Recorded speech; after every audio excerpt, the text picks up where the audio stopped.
Mtume aliwahi kusema igtanim khamsan qabla khamsin, fanya haraka ya kupatiliza kuyatumia vizuri mambo matano kabla hayajakufika mengine matano.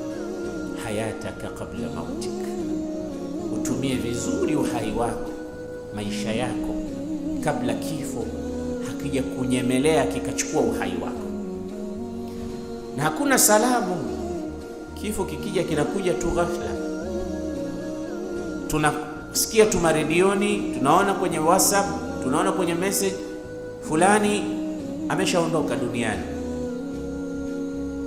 Hakuaga, kinakuja kwa ghafla. Kwa hiyo sasa hivi una uhai, sote hapa siku yetu ya kufa inajulikana na imesharekodiwa na Allah, lakini sisi hatuijui. Hakuna anayejua, hiyo ni siri, na hii ni rehma ya Mwenyezi Mungu kwetu.